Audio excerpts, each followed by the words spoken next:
Now we have a tyrannical democracy where misplaced priority creates abject poverty.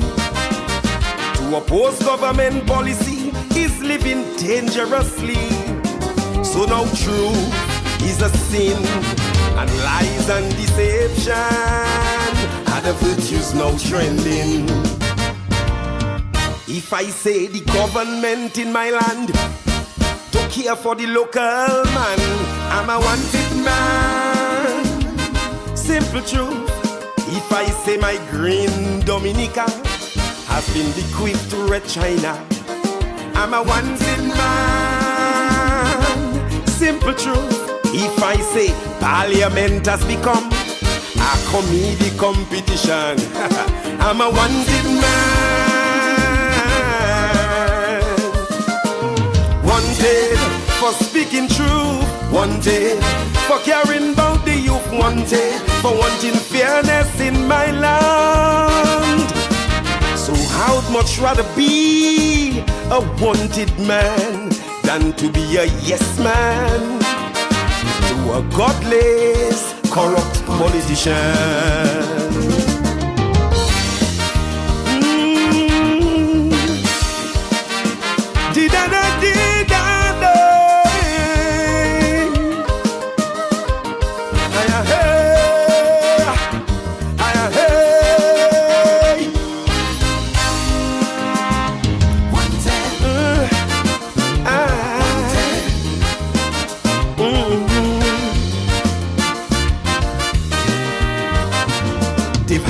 Bounty hunters and character assassins on the radio. Never before have we ever seen a little money make Jumbie dance so. Men of faith selling away their blessings. Parents trading the future of their children. Fortune spent to persecute the innocent. Elimination of opposition and foreign investment. That's politics in these times. If I say law enforcement is blind to the real criminals in these times, I'm a wanted man. Simple truth. If I say the businessmen of this land are afraid of one man, I'm a wanted man. Simple truth, simple truth. If I say that one man fools most of the people all the time, I'm a wanted man. Wanted for speaking truth, wanted for caring about the youth, wanted for wanting fairness in my land. So I'd much rather be a wanted man and keep my soul free from the soul snatcher's hands.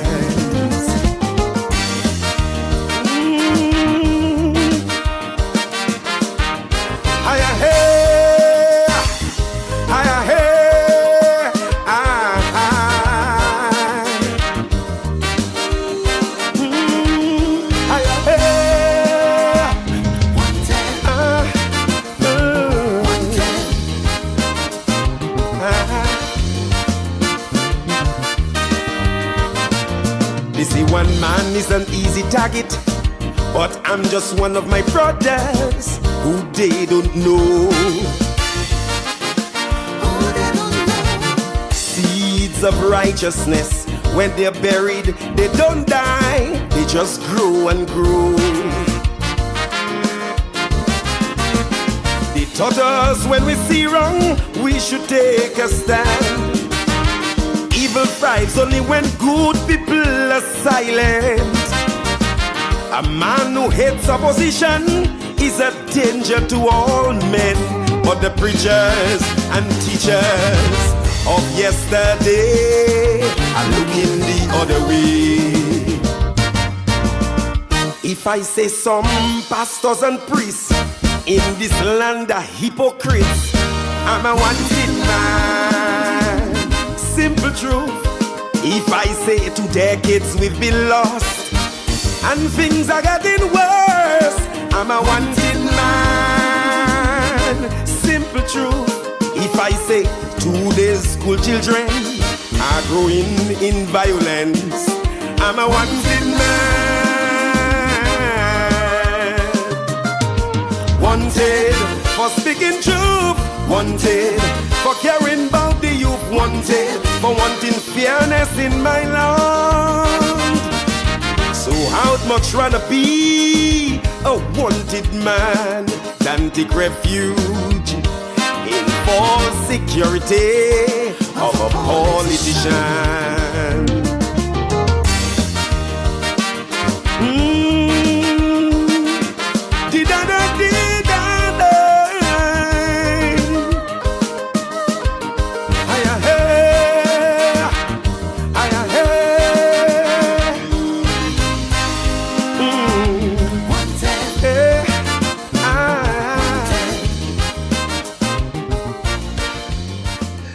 Good night to you, Grenada, Carriacou, and Petit Martinique. Once again, it is time for Talking Points.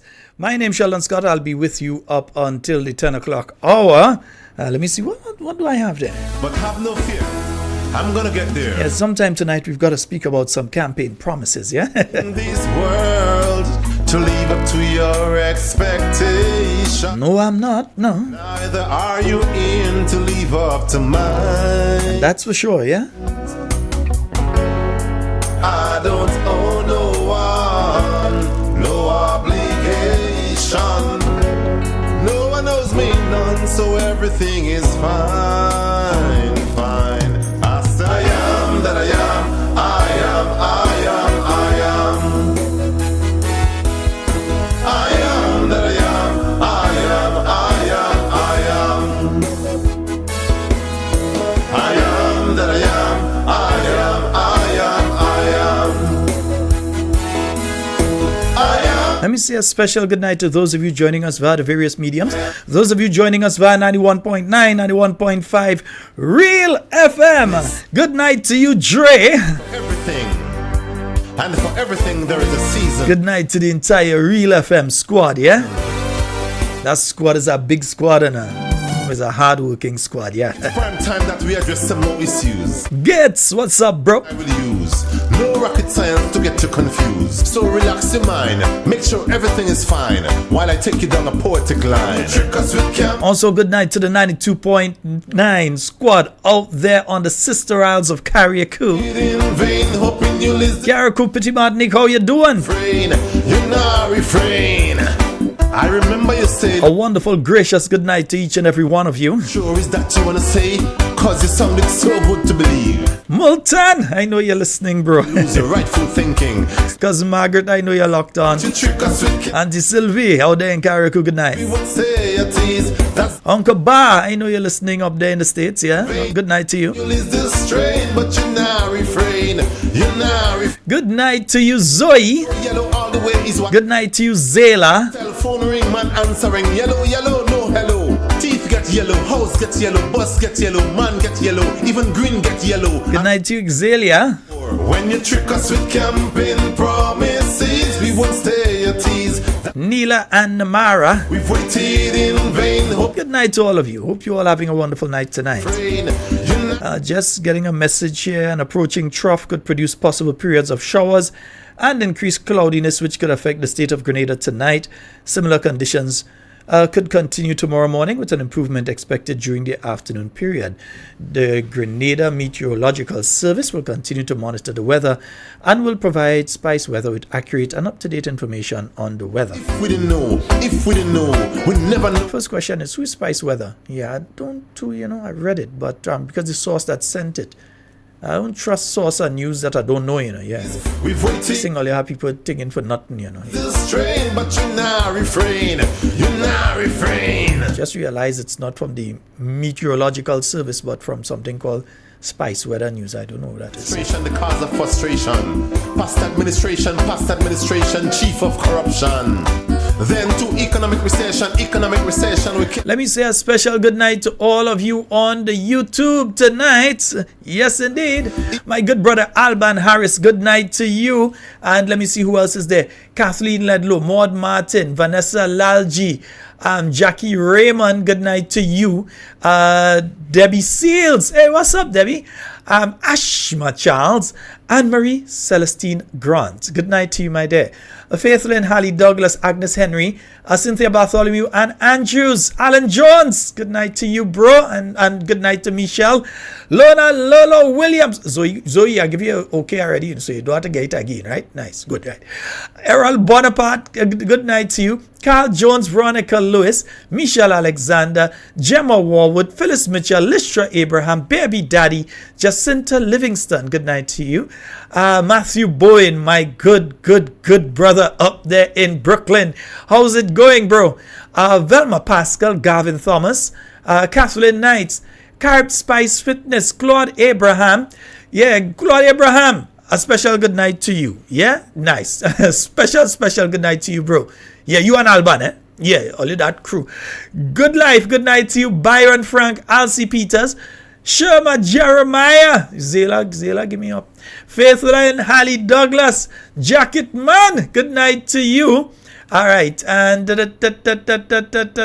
you say it's very high. Let me see if I could just. You're right, nice. Arlene Fletcher, good night to you. Anna Lewis, Miriam Samuel, good night. Marian James, Christine Otley, Adrian Watts, good night to you and your lovely wife. Patsy Frank, Eliza Bernard, Cindy Thomas, Shirley and James, Redgal Pascal, Yolan Pariag, Claire Superville, Alcy Peters, Stephanie John, you and the whole family. Ron Julian, Clive Raymond, Merle Patrick, Angie. Yeah, good night to you. Jerome Lewis, Herbert Norrie, Deborah Laborde, Shenron Thomas, Mavis Mitchell, Wendy Tellisford, Cosville. Good night, Lennox Mitchell, Rosemary Hola, Jacinta Alv, Sherma Henry, Stephen Simon, Abraham Pope. Yeah, you know. Jocelyn Matheson, good night to you. And Kathy, good night. Yes, Kathy Albert, good night to you. Kathy Pope, good night to you. I say good night to the two Kathys. Sonny Isle, James Arnold, Sue Steele, Olive McEwen, and let me see who else I'm seeing there. Antonito, Landon Jane, Luis Pascal, Dana Abraham. Good night to you, Jamari Auntie. Ingrid Bourne, Lisa Aberdeen, Nakisha Jones, Sherms Houston, David John, Laura Charles, Jillian Pascal, Sherms Houston, Jill Williams, Cynthia B, Sonny Isle. Sonny Isle has been busy. Sherms Houston, Dr. Julie Dubois, good night to you. Enid Decoto, Shauna Simpson, and Latoya Maguire, good night. Marishan Bernard, Marilyn Bartholomew, Betty James, Tora St. John, Carrie Modest, let me see who else I'm seeing there. Dixie Ann, Solia Girl, Wago. Charmaine Ragba Singh, Mavis Stone, you know, yeah, watch. Linda Imelda Francois, and watch. Everybody, good night. All right, and the listeners via We Noise Radio, we say a special good night to you as well. Let's get into it. It's 10 minutes after the hour of 8 o'clock. If I missed your name, it is not for spite. It is because simply, as I'm scrolling through, I may have inadvertently skipped over it. We'll fix that another night. Yes, folks. So we have, remember, it's Monday night, so the phone lines are open. Eh? From the time we start on Monday night, the phone lines are open. Now, I was listening to the news a little earlier, and it was reported that the 3 individuals who escaped custody here in Grenada are accused of committing an act of piracy as well as acts of murder, hijacking, etc. Those individuals are to be deported from the state of St. Vincent and the Grenadines. Yeah, they are about to, or already have, or are in the process of deporting these 3 individuals back to Grenada. Yeah, we are yet to hear. Yeah, this is how much now? 2 weeks and a day. And we're still waiting to hear from our Prime Minister in relation to this issue. Yeah, we have not heard. Let me see, maybe while I'm talking here, they may put up a post saying that they haven't. Well, no, I ain't seen nothing here for no address from the Prime Minister. I ain't seen nothing here that no media interaction with the Prime Minister. I didn't get an opportunity to watch the whole news. Did the Prime Minister say anything on the news? Maybe I'm saying that and he did a one-on-one interview with some media person. I know I just had to get the questions up front now, but maybe he did a one-on-one interview. Yeah, I don't know. And I don't know why he want one-on-one interview. Maybe he afraid people ask questions about Kimpton by Kawana, yeah, and what is taking place with the shareholders there and what is taking place in relation to Silver Sands, yeah, Mr. Suriri taking over that project. Maybe the Prime Minister is afraid of people asking questions in relation to that issue. Mr. Prime Minister, you're afraid on questions on that? No, yeah, you can't be afraid, man. You have to answer. If you've got nothing to hide, you should not be afraid, isn't it? Yeah, so you shouldn't tell people that to send the questions first and them kind of thing. Right? So, we are hearing now that these individuals will be sent back to Grenada. I've made my view, which is the view of a person who is a non-lawyer, very clear in relation to this. I believe that the individuals will come back here and there are certain things will take place with the case that I'm not too comfortable with. But that's just me. All right? I'll leave the legal minds to talk on that one. But talking about legal minds, you had the minister with responsibility, the Attorney General, Minister of Legal Affairs. She was on the media more than once last week. Not a word in relation to this case. In fact, there seems to be an embargo on the mouth of all the members of cabinet. Like all of them have an embargo on their mouth. Yeah? Because it seems as though Deacon seems to be a dictator. So none of them can open their mouth and talk, whether you're acting Prime Minister, acting Minister of National Security, or whether it is happening within your constituency. You have to hush.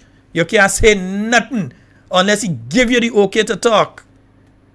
And then he has to come and sit down together with his artificial intelligence and decide what to say. Because they have to gauge public opinion to decide which direction they want to go. They don't have their own direction. No. Artificial intelligence has to tell them what to say and which direction to go when it comes to this issue. So right now, they're still waiting to gauge what the public's opinion of what should take place in a situation like this and what should be said. So if the Prime Minister is still in hiding, we realize that he is in serious hiding. He refuses to come out and say a word in relation to this or the other issues that have happened since this. I heard on my way here, I was hearing of a chopping incident somewhere. I don't want to go and say one area and it's the other area because I was hearing 3 different places were called to me for that. But a chopping incident where someone lost a limb and that sort of thing. Yeah, and I'm telling you, there's an area that I visited. And when I went there, that's at a young men and even middle-aged men without a hand. Not 1, not 2, not 3. But it seemed to be an epidemic in that particular area. No sight of the Ministry of Youth to come and do any kind of developmental program. No sight of any organization attached to the government going in there and saying, well, okay, there is a problem here because the likelihood of people losing their hands seems to be very high in this community. Let us find out what the problem is. Let us deal with some anger management issues within there. Let us do some forums. Let us find out what are the root cause of the vexation and the anger that causing guys to do this. Let us go there and find out. No, none of them going into that area. So if I had to go, I'll go. Me had to wait on them. Yeah, no, the members of the NNP do operate. So whether it's Honorable Emlyn Pierre, whether it's our political leader, Dr. the Right Honorable Keith Mitchell himself, we don't wait. If we had to go and do something, we go and we'll invite other people. We try to work along with other people. But if we had to go and start the ball rolling, we go and start the ball rolling. So if I had to go and start the ball rolling in that particular area, well, so be it. Yeah? But you can have a situation where a bunch of young men just losing their hand and nobody seems to be interested in it. Yeah? And now there are some things that don't sit well with me in relation to the case of these individuals that are about to be deported to Grenada. There are several things that don't sit well with me in relation to that case. I'll hold on it for tonight. We'll have a full program with some all of them. Come back and let's see what is taking place on the Grenada end before I say anything more that I wanted to say on that one. Yeah? But just to say, that I am severely disappointed with certain aspects of what has been done. Yeah? I believe that the ball has been dropped in relation to this issue. I saw the Deputy Public Relations Officer yesterday trying his very best, yeah, to save the situation. So you saw them going about interviewing all the yachties and all of these people here. These people are here because they know, not they think, they know Grenada is the safest place in the planet. They know that Grenada is the most lovely country on the planet. They know that Grenada is also the safest. Yes, we had incidents, but Grenada is still the most beautiful and the safest. Yeah? They could go down and they could walk going down wherever, go to this bar, hangout thing. They drunk, somebody go get them a ride and drop them where they go in. That sort of, they know they are safe. Yeah, everywhere in the world you have to have a certain level of common sense. When you're going there, as safe as it is, there are always people who commit crimes of opportunity, and as such, you always have to be on your P's and Q's. You can't just think that, okay, I'm in this country, the crime rate is very low, I'm just going to let go and do things wild and careless and so on. No, you always have to have your wits about you. Yeah? But Grenada still remains the safest. Our police force continues to do an excellent job in relation to crime detection, conviction rates, etc. They do an excellent job. Sometimes I think members of the Royal Grenada Police Force that they're clairvoyant. In other words, I believe they are seating, because I don't know how they just find out certain things. Yeah? And I ain't talking about true technology and so. I believe them some of them police have to be seer, man. Because I don't know how they just be right, eh? How they just find out certain things. So our police force, they are exceptional and they need to be praised. Yes, errors have taken place. Deficiencies have been exposed, especially at the leadership level, and those need to be addressed. But the person to address that and the nation, hiding. Yeah? They mouth on mute. They're suffering from a serious case of mutitis. And it doesn't seem that the government pharmacy has any cure for that or any medication for that. But it's suffering from a serious case of mutitis, while the entire cabinet has gotten a dose of shut up or else. So not even the Attorney General could make any statements in relation to that.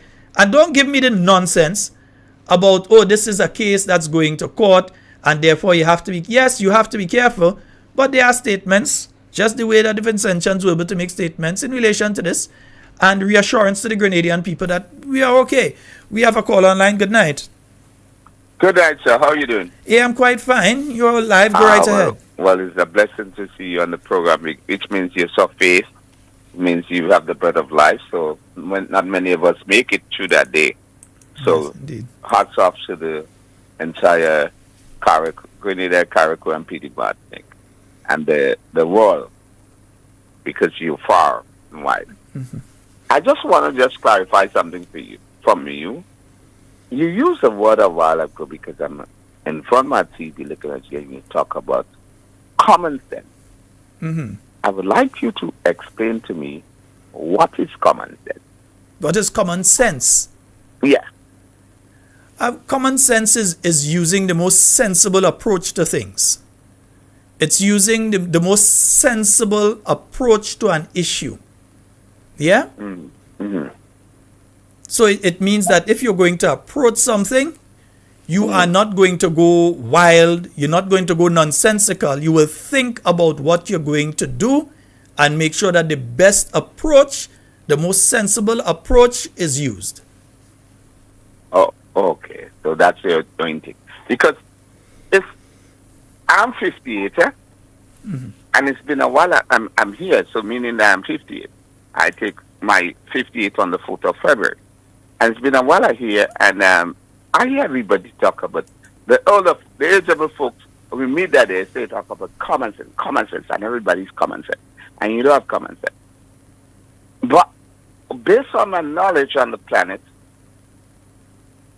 my knowledge of me, that I don't think there's something called common sense. Because I think there is something called basic sense. Because we hear and we see people do things, and if it was common, I think they would have that. But not many of us have it. So I don't think it's common. There is something called... But that's the thing they say about it. They say common sense isn't common. No. So I'm trying to get it right, because I always hear the thing, when it disturbs me. There is nothing called common sense. There is something called basic sense. We see look at the animal species. Some of the animals are just struck, and they have the basic sense. They know where to smell for the mother breast, and they go in and they take it. They can't see. Some of them, whatever. And we are human, which is a higher species, and we have all the sense, because basically we are man. Man, as we say, the word man means biblically dominion over all things. With God give us that power. Although we lost it along the way some way because we failed to perform our duties. And we still use the word common sense. There's no such thing like common sense. There's something called basic sense. And because there's a lot of people we see don't use that, so there's no sense as common sense, basic sense. I just want to correct you on that. Have a blessed day, and I'm enjoying your program. Thank you very much. And you see, the other aspect of common sense is it does not necessarily come from the point of, education or so. It's sort of natural. You understand that is the most sensible approach to take to something. And I think that is why it's called common rather than called at another level. Yeah, but everyone's entitled to their opinion. 440-7377 347-329-3101. And let me say a special good night to all of the contract workers. We will talk about Olin a little while. Yeah, we will talk about Olin a little while. The contract workers, because sometimes you have to remember what was said before and what is being said now, and we have to compare and contrast what was being said before to what is being done now and what is being said now. All right, so yeah, we have to compare and contrast, and so we're going to do that in a little while. So let me say a special good night to the cooks at the schools, and let me say this to you all. There is an atmosphere of fear that permeates people working in the public service now in Grenada. Yeah? As my good friends in the UWP in St. Lucia would say, they say, St. Lucians, watch your bread. I say, Grenadians, watch your bread. But there is something that's taking place within the public service here in Grenada that people are afraid to speak up for their rights. So you have a situation where the ladies, I don't think I've heard of any men being the cooks at schools, but maybe there is, I don't know.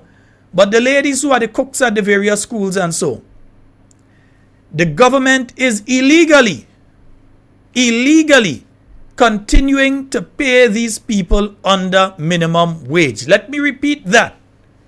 The government of Grenada, the individuals who put in place the minimum wage, are breaking the law and have broken the law every payment cycle thus far for the year 2024.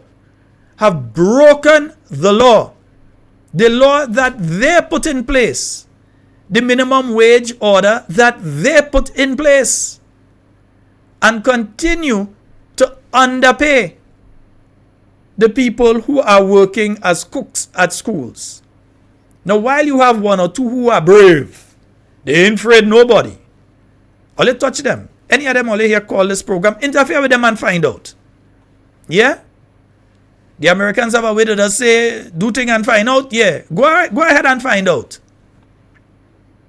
There are one or two that would feel emboldened. They would call this program, and it don't have to be this program. They could call other programs as well and speak on their own behalf of what is taking place with them. Because I get the phone calls, I get the messages. Mr. Scott, look at the situation. People meet you in town and they tell you, look at what I get in the bank. So you're seeing people that got 300, people that got 400. So they are being paid under minimum wage. You're seeing situations with people going home with $25, people going home with $95 after what has to be taken out is taken out. And you wonder what is taking place when the government itself is committing an illegal act. Because if it's Joe Blow with his shop down the road and he have 2 workers with him and he is not paying them minimum wage, and they report to the Ministry of Labor and they go and they make their report, Joe Blow in problem. Joe Blow in problem. Because legal action will be taken against him because he has broken the law. Yet still, the government that 1, put it in place, 2, is supposed to be enforcing it, themselves are breaking the law. And while they're doing that, some people are so scared.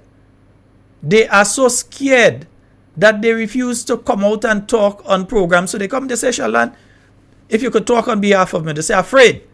Because if I talk, I know they're going to send me home. Yeah?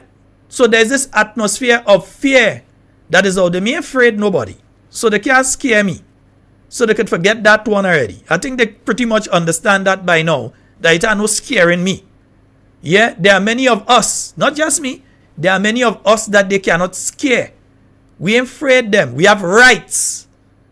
So if we decide to speak on this issue, especially if it's an issue that affects you directly, you have a right to speak on it, a constitutional right to speak on it.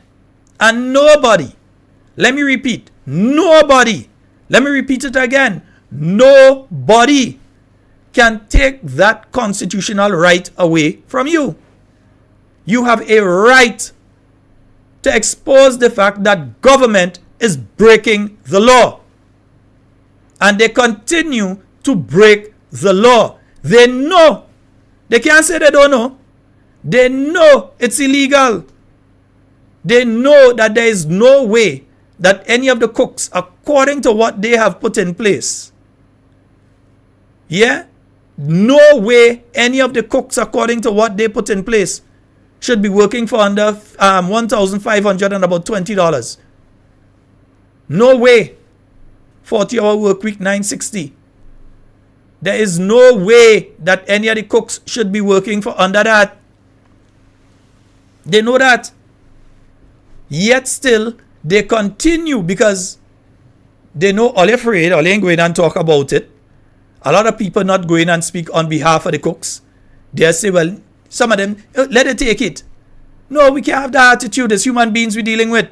It's people that have children to see about and different things. And if you've made a promise to them, if you have made a solemn promise to them that we are going to increase your salary, you've said nobody in the state of Grenada, from the tip of Petit Martinique down to Point Saline, nobody, and even the waters surrounding that nobody is to be paid under $1,200 a month.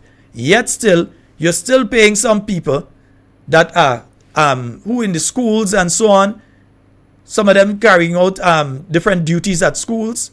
You're paying them $600 and something a month. When you say that they should be getting twice that, you're still paying them that. So the government, and nobody seems to want to take the government to task on this. It's like, let it continue to do it. We're afraid to talk. They're going to take away some benefit that we have. Let it take it. It may be theirs. But let them know that the day will come when you're going to take their benefit. That day is coming closer every day. And every time the sun sets is one day closer, not one day further. Every time the sun sets, every time we come and we do a Monday night program, it means 1 week gone for them. Not 1 week added, 1 week less. So that day is getting closer and closer. So if they think that they can just treat you as they want or they can do you as they want and there are no consequences, tell them ballot paper and no conscience. That's all you have to tell them. Ballot paper have no conscience. Because the day will come. So if they feel that they can fire you because you talk out and you speak about the fact that they owe you, that because of what they've put in place, because of the law that they've put in place, that they should not be paying you under $1,500, but they still feel safe enough to pay you at $300 and pay you at $400. They still feel comfortable enough to do that on a fortnightly basis and not meet the obligations that they have promised you that they would meet. The time will come. The time will come. Yeah? And it's the same situation with other people over the weekend. Over the weekend, I've been hearing about a situation that exists with some of the homeowners. Well, not some, but the homeowners in La Colombe. I'm not clear on the whole thing. I've heard that the homeowners are being told that government give you a house, they ain't give you land. This, I'm telling you what I've heard, that they are being told. And I'm just speaking after what I hear from the people in La Colombe. Yes, so those told me. I'm saying what I've heard. What is out there. Their voice notes, all sort of things going out there in relation to this issue. Yeah? What I have heard is that the residents of La Colombe have been told that when you receive the house, you were given the house, but the land you have to pay for. Is it true? Is it not true? But again, if you living in La Colombe and you're listening to this program tonight, if you're living in La Colombe and you know it's true, you're the one that had to call, you know. I not living in La Colombe. I saw a letter that was sent out to the residents of La Colombe. I may have it somewhere here. A letter that was sent out to them that a team from the ministry is going to be coming and measuring, basically getting their boundary and so on. Yeah? It didn't say that part, but from one-on-one interaction, face-to-face interaction between some of the residents and these people who are doing the measuring and saying, well, okay, your boundary pole is there. This is your space here where your house is here. Extends to that point and this point and so. So it seems as though during that process in interaction with some people, that they were told that, hey, you're going to have to pay for the land that you're on. And I'm wondering, because in some instances, I know the situation with a lot of people in La Colombe. That I know. I know that they are not at a financial position that they will be able to do that.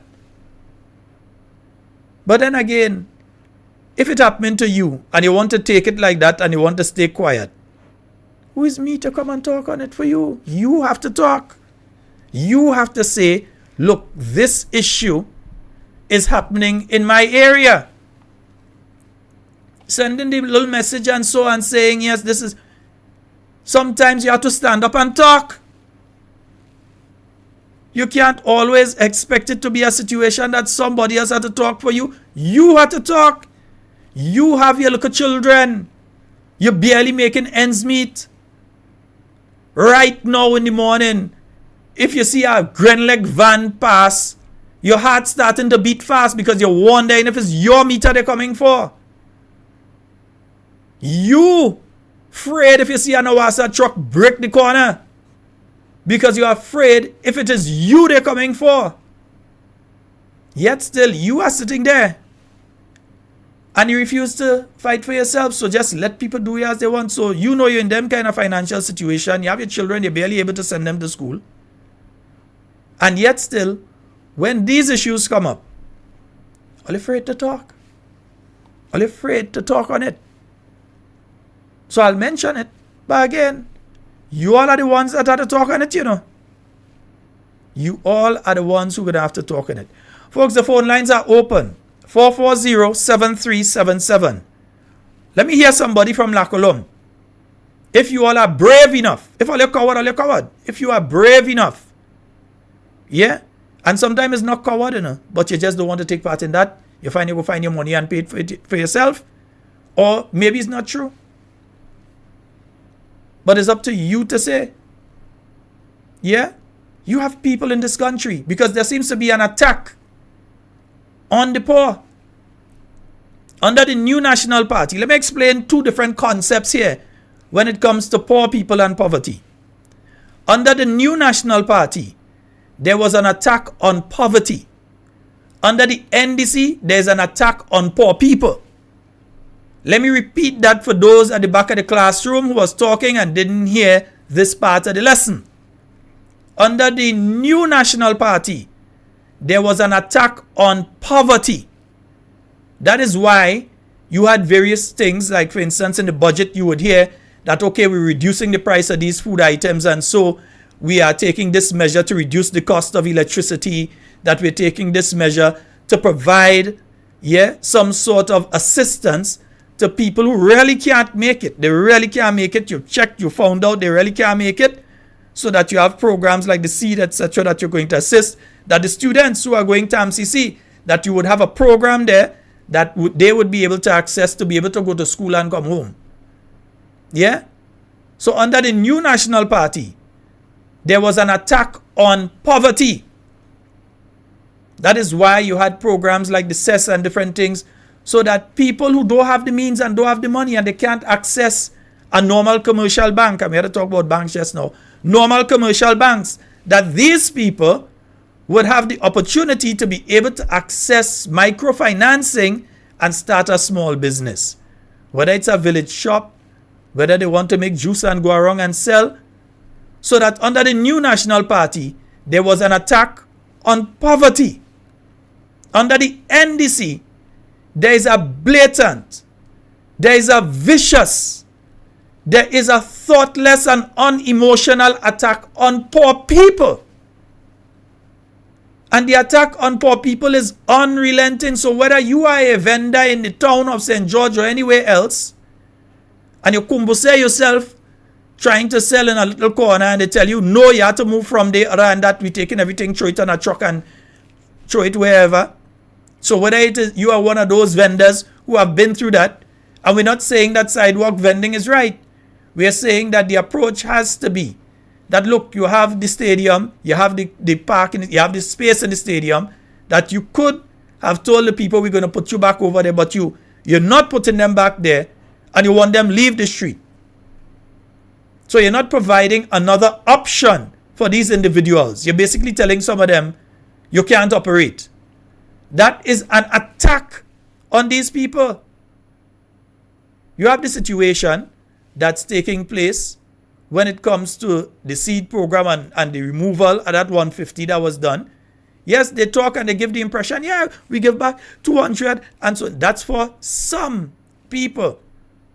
The vast majority, the people who could barely afford to send their children to school, they are still suffering from that reduction. You have people that basically getting a $75. Yes, they're thankful for it, but they're basically getting a $75 under the program. Yeah, where they could have been getting a 150 under the program. And the 75 is when you put it in through the bank and so on, the bank take the fees, that's what you end up with. So you have these situations where there is an attack on poor people, and not to improve them, but to punish them for some reason. So when people have their business places around the island, and they have the local places, you ain't come to them, you ain't say to them, well, okay, we're going to shift you to a few feet back, we're going to shift you on this side, let's have a conversation so we can decide if there's an alternative. Nothing like that. You just tell them, hey, we're moving all you. All you have X amount of days, take out all your thing and move. Yeah? Nobody is saying what the people are doing is correct. No one is saying that vending in these locations is correct. Nobody is saying that they should be doing what they are doing. We are saying that the approach, the way, this vicious kind of, I want to say wicked way that these people are being attacked. Then while the New National Party was taking things and saying, well, okay, let us see how we could get the price of electricity down. Let's see how we could get the price of this down. Let's see how we could get the price of that down. Yeah? Internet in the homes for the children during the COVID period. And so let us utilize this project that we have to do that and all these things. Under this administration, is they put it back up, and they're putting back taxes on different things and increasing the price, including on water. They increase the price on a basic thing like sugar. And it sounds as nothing, and they say, well, okay, we want to be healthy and you don't want people eating a lot of sugar and different things. Yes, we understand that. But even the medication that people using for when they have diabetes, the price has been going up and up and up. Maybe the up, that's what they're talking about. Because the price on these things are the only things that seem to be going up. So you go to the pharmacy this month and you purchase for your month's supply, and by the time you go back to the pharmacy at the end of the month, you realize you have to dig deeper in your pocket for the same medication that you bought 1 month ago. And that's if you're lucky enough to be able to purchase it, and you don't have to call a family member to say, can you Western Union me or MoneyGram me some money, please? Yeah, that's if you're lucky enough that you're able to be able to do that. These are the situations. So it's not an attack on poverty. It's not to improve the livelihoods of these people. They made sure they improve their own livelihood, you know. They double their salary until they're getting 14,000. 14,000 take home.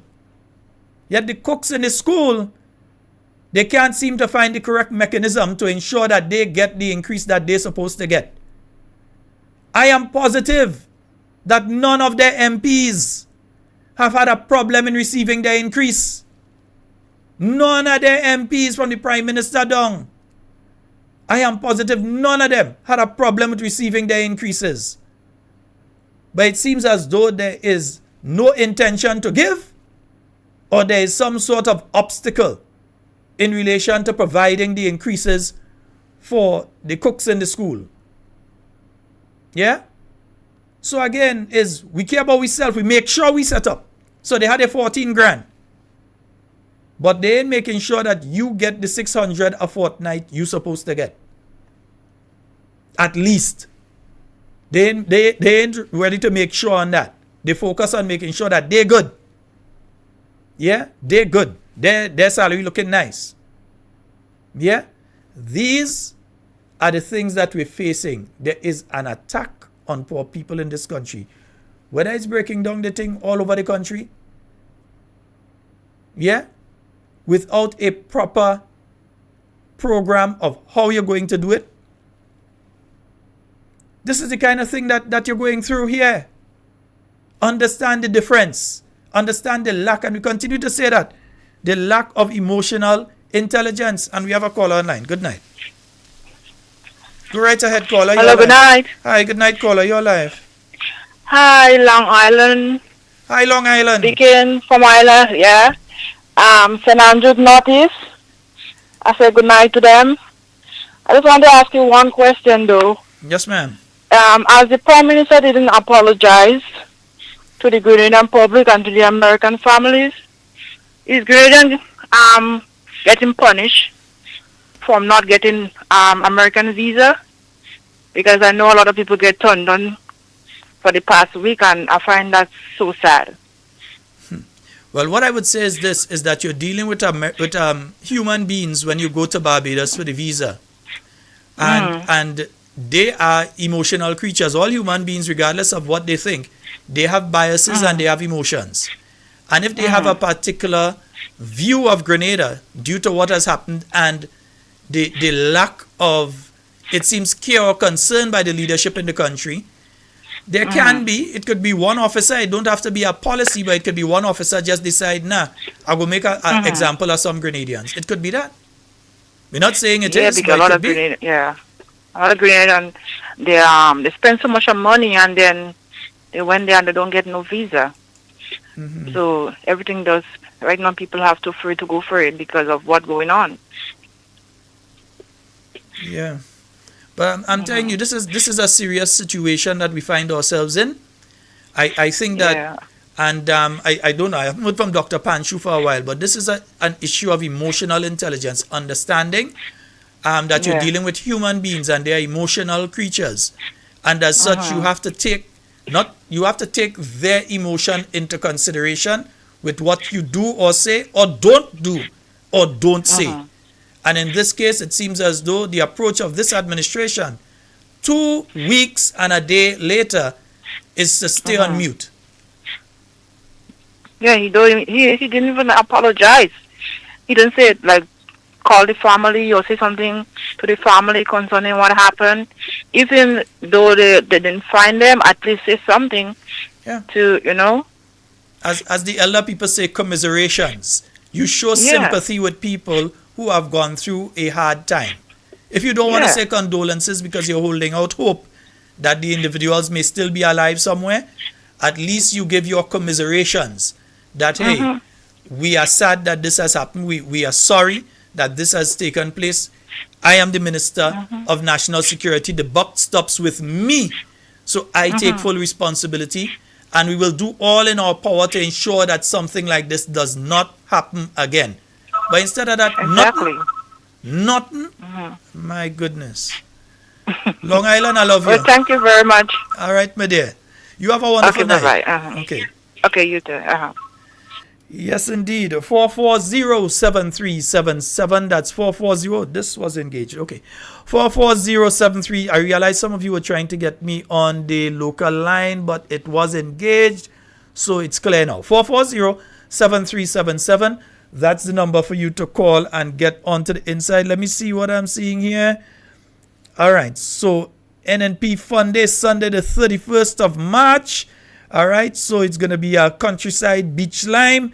Get your kites ready and stay tuned. So that's the 31st of March. There's going to be that NNP Fun Day. So we look forward to that one. We've got a caller online. Good night. Good night, and Scott. Hi, good night, Cami. And good night to the Grenadian people home and abroad. I want to say special good night to the lady from Carriacou. Excuse me. I know she's listening. She was here on her birthday and come and look for me. So I want to say special good night to her. I know she's listening because she listens to that program every night. And Sheldon, allow me please. I have a friend in Grand Mall that he has this little garden with little things he'll plant. And he said people in the neighborhood letting go the sheep and the goat. And he thinks, so he asking that they going to style the animal. Because this is hard time, rough time now.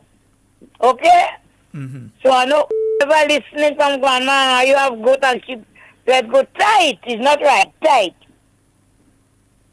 Sheldon, sometimes the Prime Minister might write the people a letter or might call them on telephone. And don't trust, you know, we don't know. Sometimes he might write them and tell them sorry for happened, but I find it strange. But I find it really strange, you know. Why would they not make something like that? Why would they not make something like that public? The fact that he's written to them or he's spoken to them at some level, knowing them. They go in and take out picture of people latrine in St. David when they go and they build toilet for them. You think they wouldn't put out a letter like that? Anyhow, I'm sorry to hear the Grenadians are going. Yes, the lady's right what she call and say they Miss Long Island. Because I have friends that went, you know, and they didn't give them. So that could be a problem. Biden go deal with us. I wonder what the NDC group and them in America, hearing about these two people, that's what happened to them. What they're saying. What they have to say. You know? Sheldon, the next thing. The cook, I told the cooks what to do. Mr. Scott. You understand? You're not supposed to be speaking out for the cooks. You don't cooking food. It's them that cooking. So it's all they put their head in one. And they march to the Prime Minister office. And they go in the complex with a placard. Nobody can tell them they can stand up there and protest for the money. They want people to speak for them. You don't cooking. Otherwise, leave the work. Leave the cooking work. And make all you juice, make all you sandwich and go and walk the road and sell. Leave the work. for them. All you want people to speak, I don't speak on nobody behalf again in Grenada. I'm not speaking for nobody behalf when you have a problem. Because, you know something? Dr. Mitchell, Claudius Mitchell, he warned us. And a lot of all you have them cook, vote for NDC. They promise all you. Sad, it's sad to say, but I speak in my mind. A lot of y'all vote for NDC. It was NNP of the day, right now, and they promise all you they go raise all you pay, or you take the street already. Get up and get. Get up and go by Claudette office. Get up and go by Dick, go by Andy. Go by them.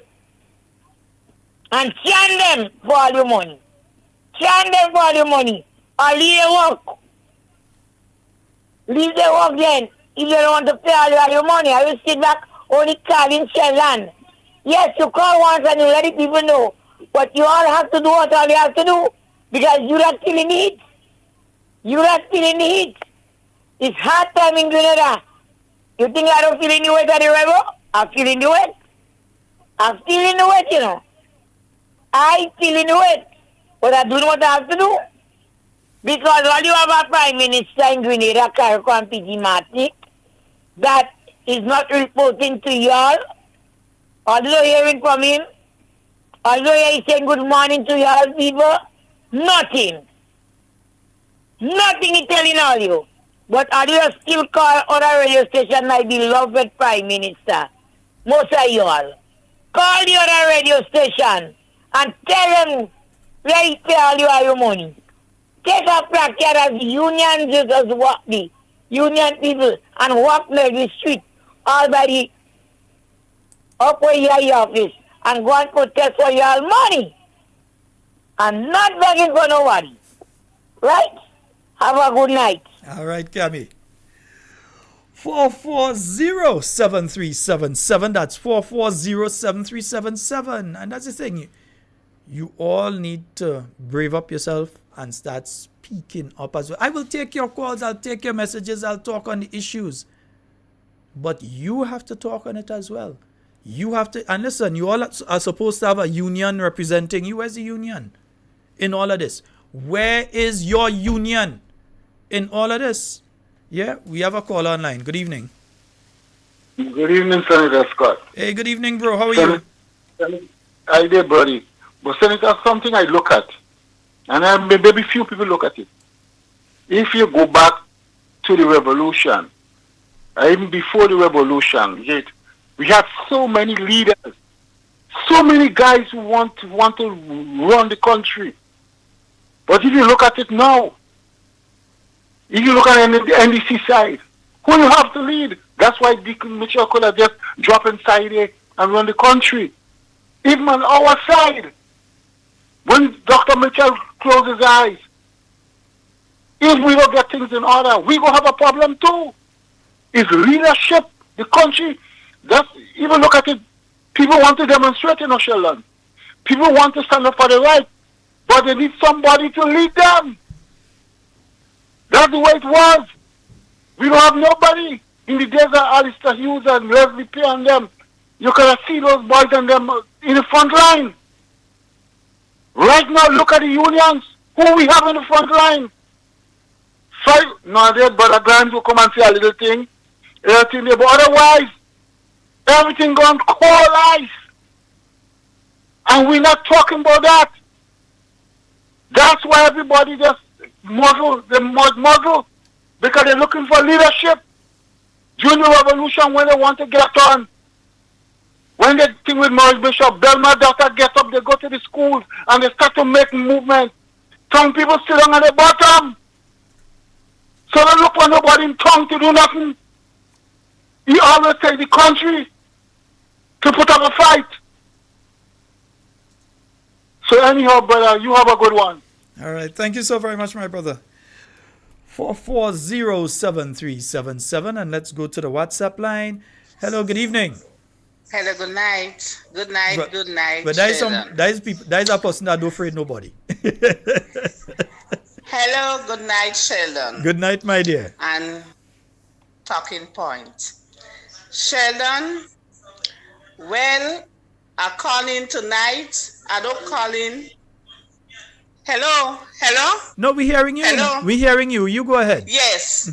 Sheldon, good night on Talking Point.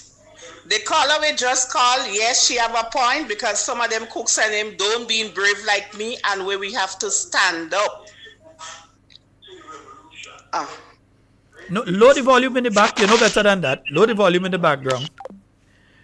Okay, caller, you're gonna hear this. You're gonna hear this because I'm sure that you're listening. Lower the volume in the background. You can't listen to me on the phone and listen to me in the background at the same time. It ain't gonna work. The human brain don't work as that.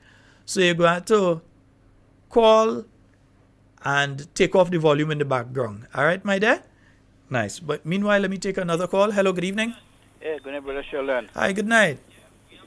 The Grenada people, they're waiting on the promises from this government. Many promises are made to the people of Grenada, Carriacou, and Petermat. You have the promises of permanent job. Permanent job. The $650, the people is from the seed. He said the Prime Minister said contract work is illegal. And Brother Sheldon, everything that the government say that they will do, and whatever they do, they doing is illegal. Because he said contract work is illegal. Same contract work that is illegal, Brother Sheldon, is contract giving now. Right? Contract work they giving. They say the minimum wage, nobody should work in for less than $1,200.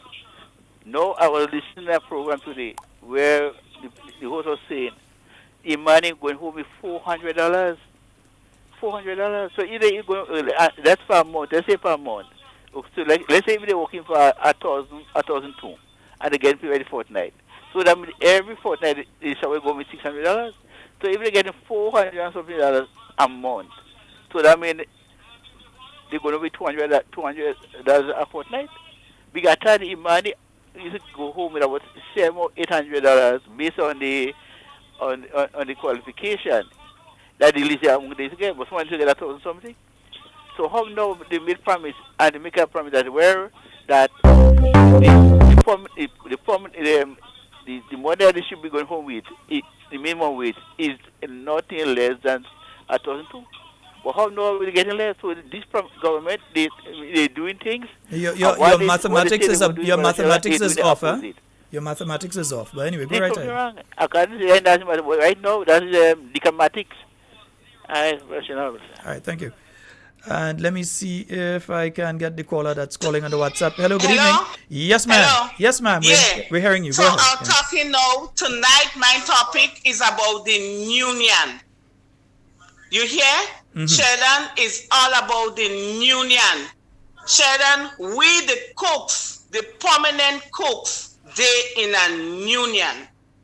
Every month, they're taking out $14 from our salary. And the union, now we need them more than ever. And these people don't standing up for us. That is the Gary Union. Sheldon, from day one, they never stand up for us, but right now we need them. I call out to them for help, and they turn us down. As certain of us, among of us, we fighting, we battle for ourselves.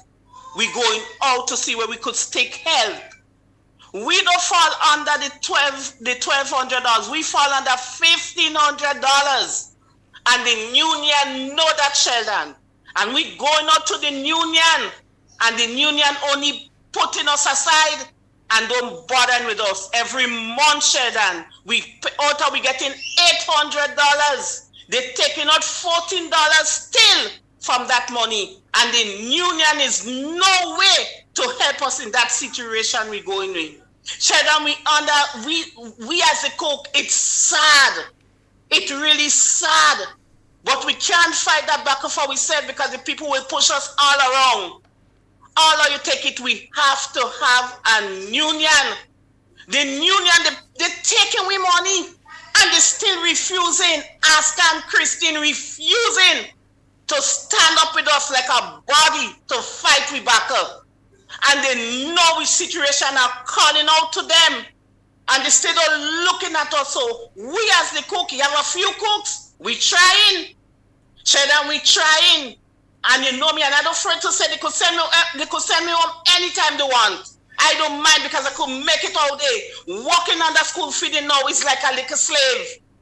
When we retire today, I see a retired cook cry. She bawl. You know why she bawl? $250, $500. When she done work, she worked 16 years in a school and she getting $250. They give her $195. They say they overpay her.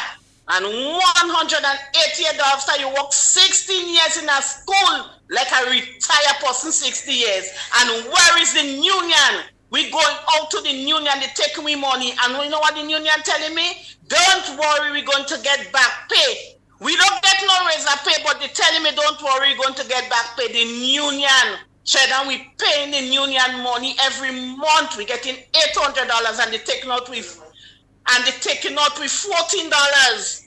And we like a wandering board, a wandering child, or the people, some people I say about all the time, if we didn't know we're getting that.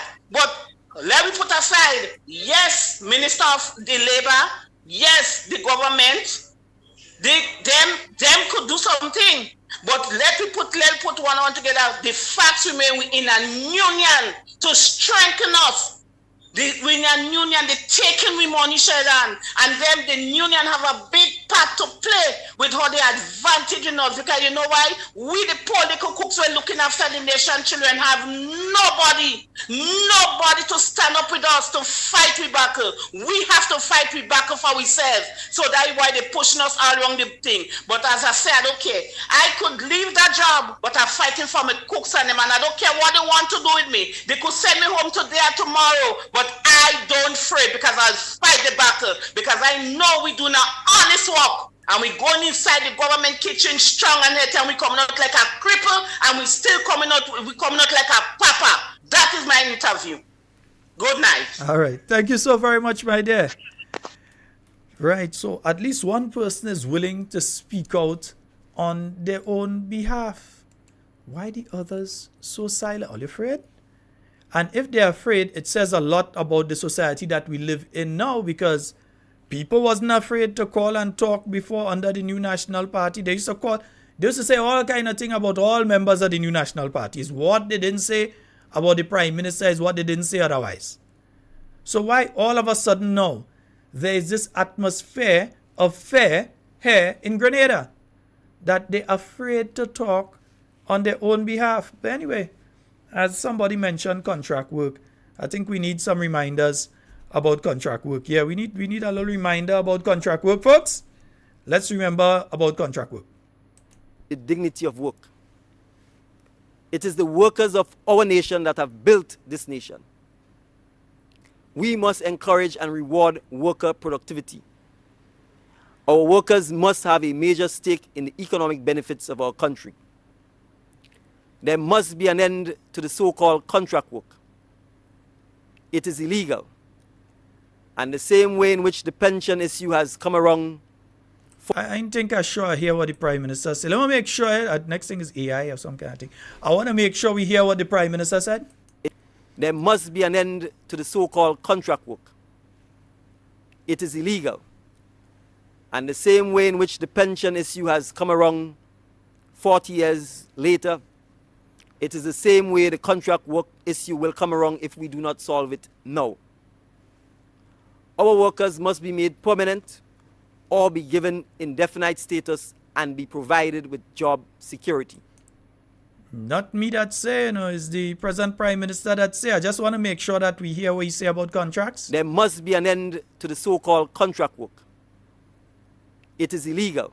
So there must be an end to the so-called contract work. So to contract work, it is illegal, right? So let's just make sure we hear that. So-called contract work. It is illegal. And the same way in which the pension issue has come around 40 years later, it is the same way the contract work issue will come around if we do not solve it now. Our workers must be made permanent or be given indefinite status and be provided with job security. All right, that was the Prime Minister before the general elections. That was him when he was just the political leader of the National Democratic Congress. Let me see what else he said in relation to workers and contract work and so. Let's see. Promises that an NDC government will move Grenadians out of poverty, as he referenced a World Bank report which states that 35% of the population is poor. That was before the pandemic hit. Now that the pandemic has hit,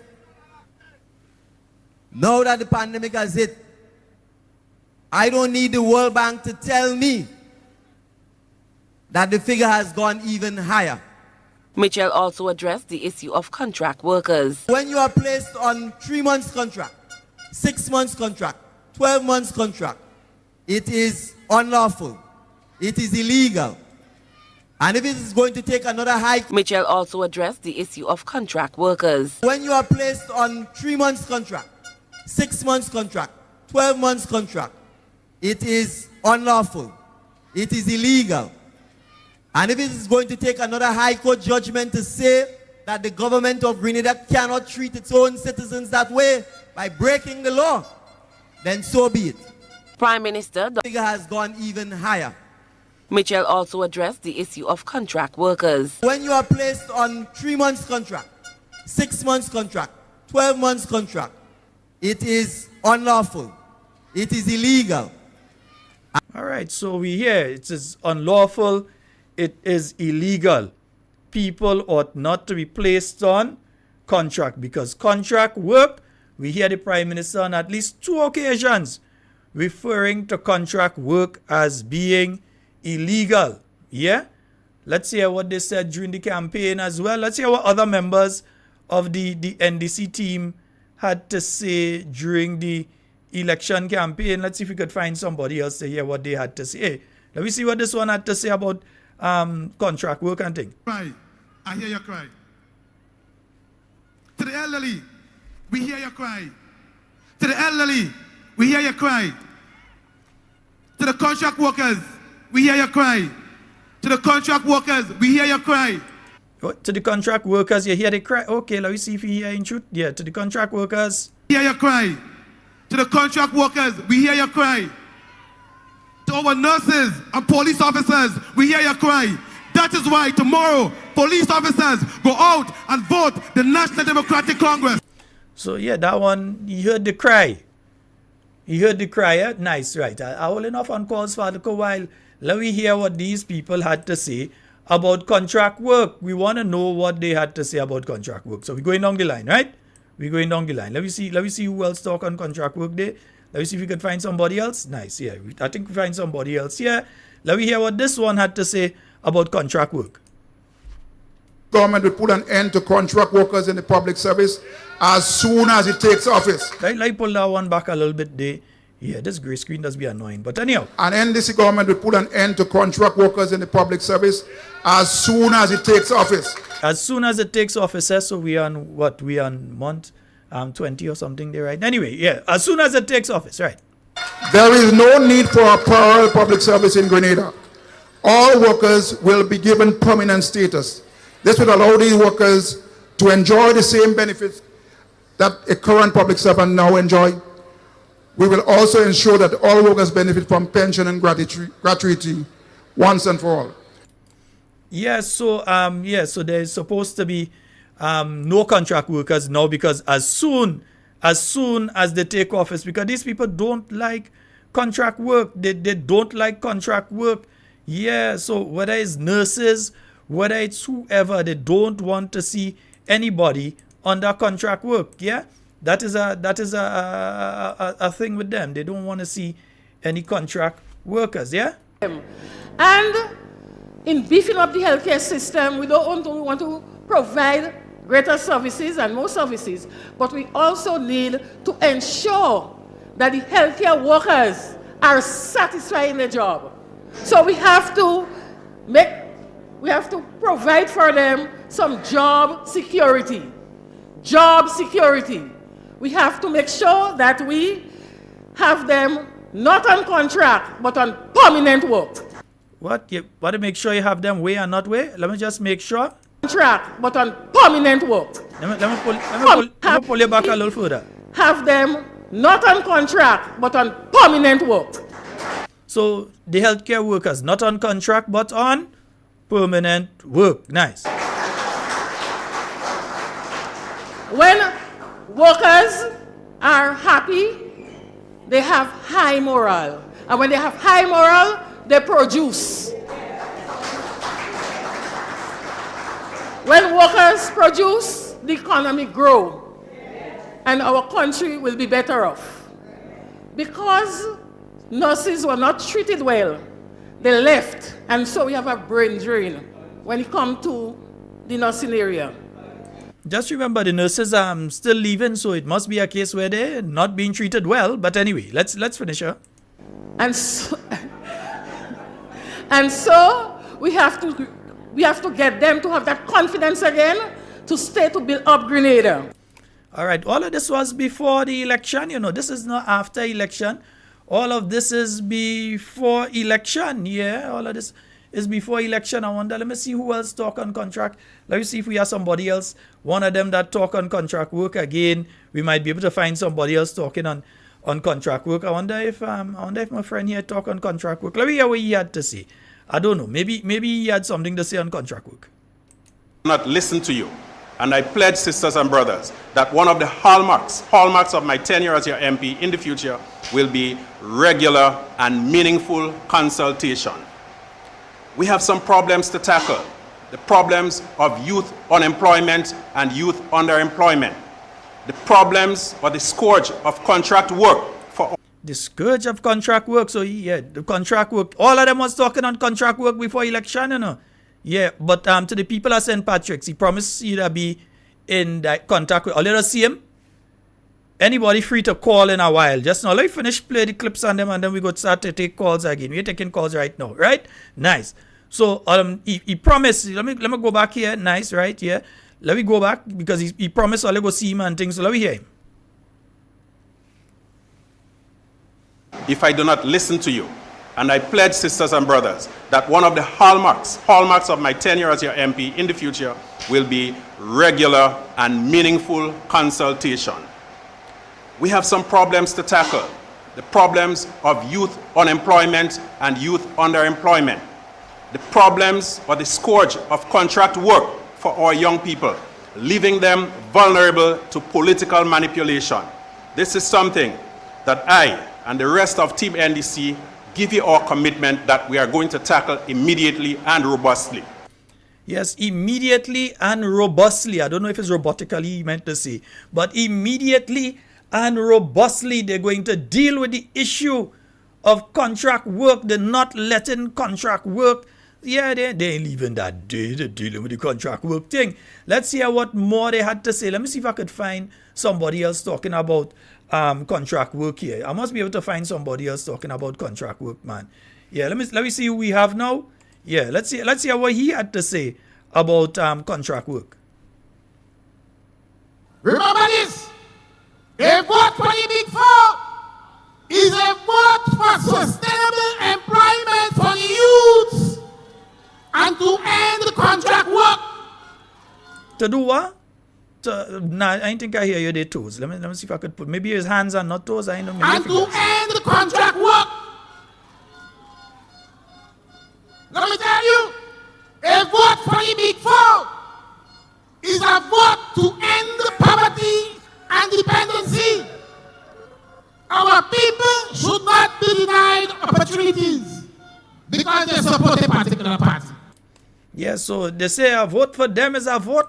Let me see. A vote for the NDC is a vote to end contract work.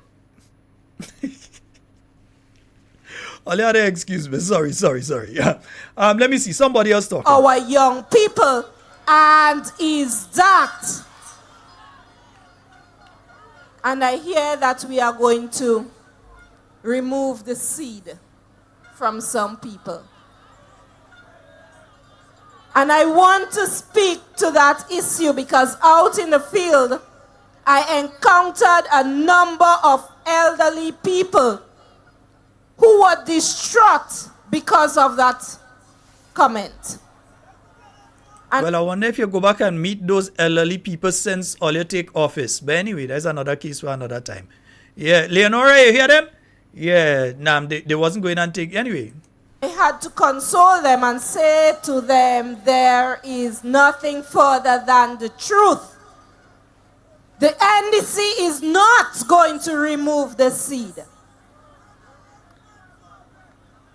And I want to speak also to the contract workers because they have been reaching out, Brother Deacon. I have gotten messages and calls. And I want to re-emphasize the message that Brother Deacon would have made a couple weeks ago. And we continue to speak to it.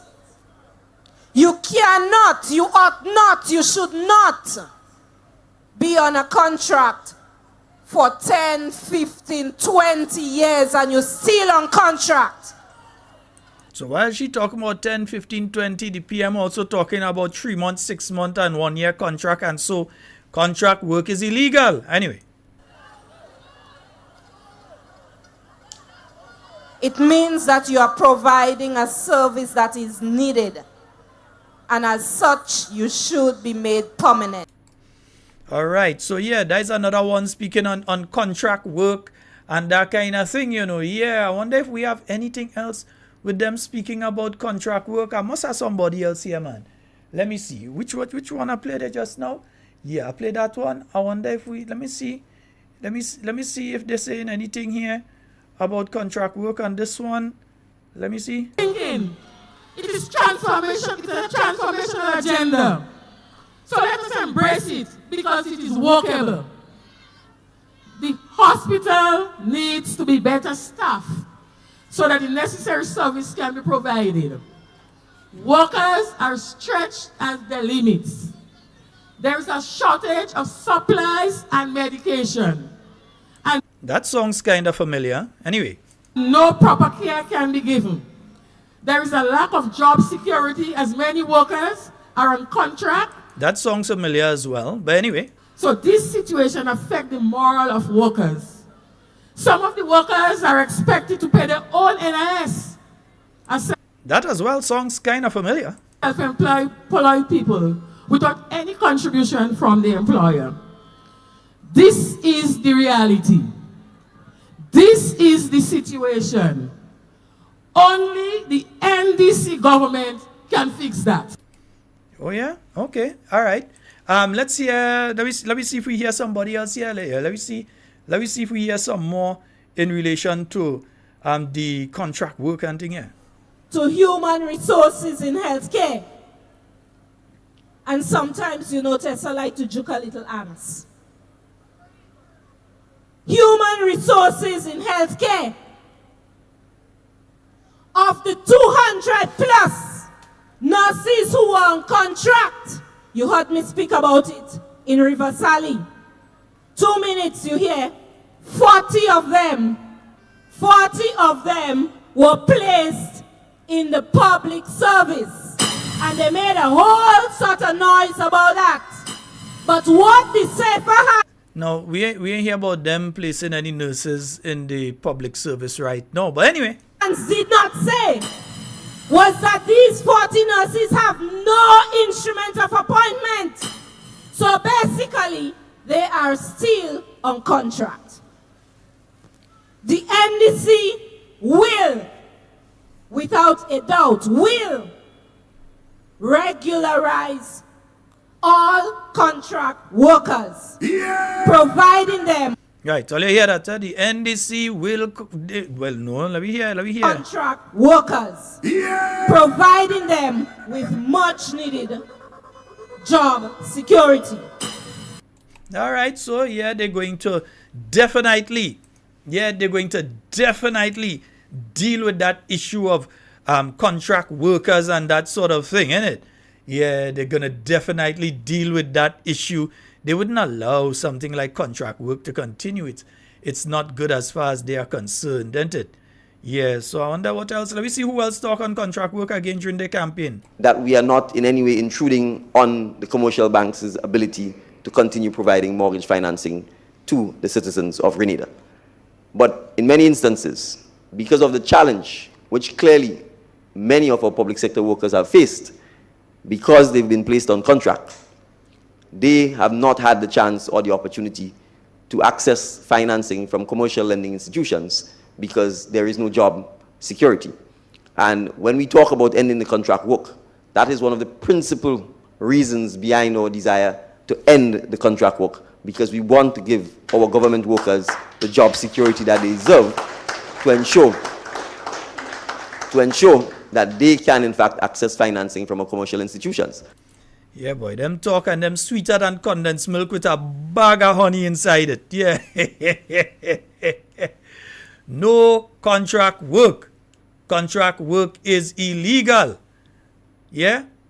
Even when they came in, just right after they came in, we heard. In a nutshell, the immediate things that we talked about, the cost of living issues, the pension payment issues, the addressing the contract work issues, are issues we intend to. And this was just about a day after being sworn in as Prime Minister. That's an immediate thing they're going to address the issue of contract work. We deal with, as we say, as soon as possible within the first 90 days of our administration. No, when you say go deal with that, within the first 90 days, you go deal with the issue of contract work? No, not that you did say, man. Nah. In a nutshell, the immediate things that we talked about, the cost of living issues, the pension payment issues, the addressing the contract work issues, are issues we intend to certainly deal with, as we say, as soon as possible within the first 90 days of our administration. The spice replanting program is a program we also wish to jump on rapidly. Some of it will involve. Whatever happened to the spice replanting program in truth? How much all you get spice tree and plant and thing? What really happened with the spice replanting program? I'm kind of interested in knowing. Yeah. They're addressing the question of the sharecropping and the land use and so on. But that is something we certainly intend to jump on quickly as well and get going within the first 12 months. Within the first 12 months, well, the first 12 months long gone and you're into your second 12 months now. I don't know if you're, third 12 months. But anyhow, at least that's the situation right now.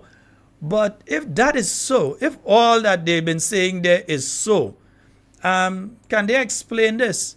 Yeah? That it's wrong to give nurses, it's wrong to give nurses contracts, isn't it? Yeah? So why did you all try to stuff this down the throats of the nursing assistants in the last 2 weeks? That you all gave them one evening and told them that it must be signed. It must be signed and brought in by 12 noon the following day. Yeah? Why is that so? Yeah?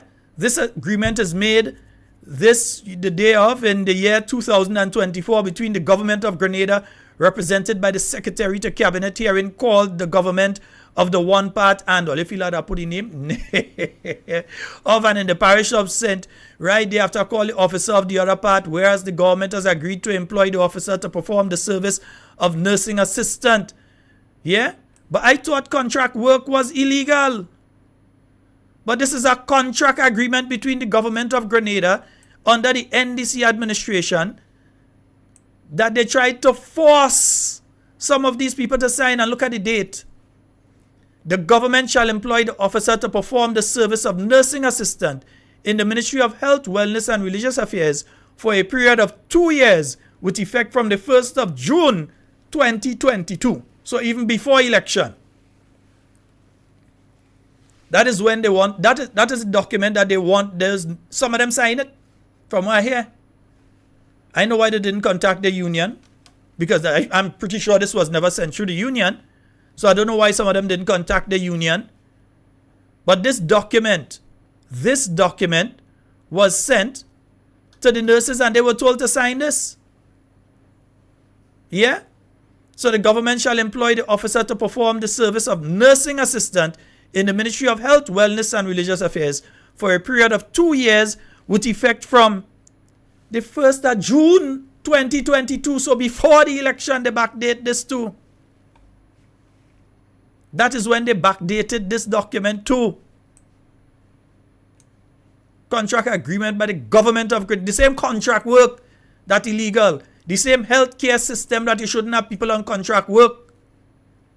The same healthcare system that you shouldn't have people on contract work. Yeah? This is the document. This is the document. Let me put it part of it back up. Let you see. Yeah? That they wanted them sign. Sign it. Give them after 4. They can't bring it to a lawyer. They can't bring it to the union. They can't bring it to any. They just have to go and sign it and bring it by 12 o'clock the following day. And then when we raise the issue and we expose what they were sneaking and trying to do, then they come back afterwards and they start to say, oh, we did just give all you that so you could take a look at it and see what the contract will look like. But it ain't supposed to be having no contract to look at. You all are the ones who say that contract work is illegal. Yeah? You all were the ones that stated that contract work is illegal. The same people who come back and saying things like, let me see if I could find a next one here. Let me see if I could find one here. Well, you hold on the phone lines, man. Go get to the phone lines eventually. This minister and his team was firing people left, right, and center. You know what the Ministry of Carriacou and P.T. Martinique did? They led by example. You see the young people who were in the Imani program, working in the ministry? They took all of them off of the program, gave them the one-year contracts, gave them the opportunity to be entered into the service so that they can now make a... Wait, all you give them one-year contracts. 1 year is 12 months, you know.